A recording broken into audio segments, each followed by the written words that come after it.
মুহররম, সফর, রবিউল আউয়াল। আসসালামু আলাইকুম ওয়া রাহমাতুল্লাহি ওয়া বারাকাতুহু। সবাই কেমন আছেন? কি অবস্থা সবার?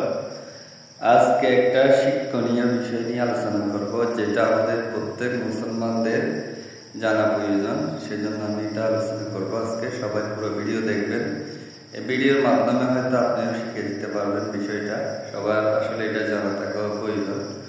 এটা হচ্ছে আরবি 12 মাসের নাম।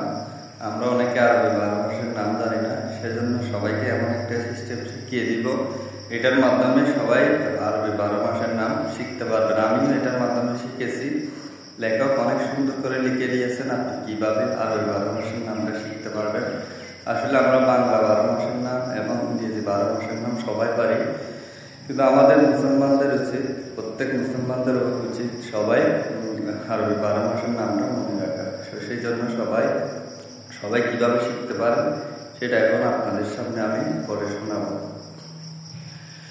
মুহররম, সফর, রবিউল আউয়াল, রবিউস সানি, জুমাদাল আউয়াল, জুমাদাস সানি, রজব, শাবান, রমজান, শাওয়াল, জিলকদ, জিলহজ, 12 মাসের নাম।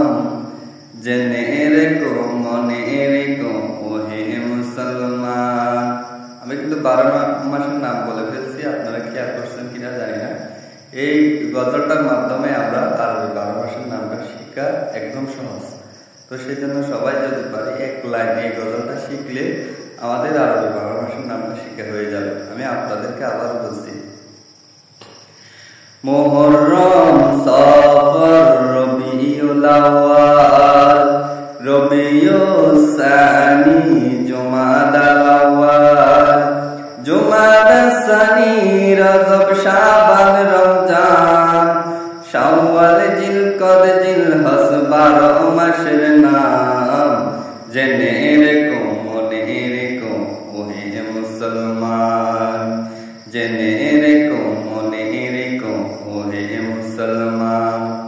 আমাদের আরবি 12 মাসের আরবি বছরের প্রথম মাসের নাম হচ্ছে মুহররম মাস এবং শেষ মাসের নাম হচ্ছে জিলহজ মাস। সেজন্য সবাইকে এই বিষয়গুলো জেনে রাখা খুবই গুরুত্বপূর্ণ। আমরা মুসলমান ভাইয়েরা সবার জানার সাথে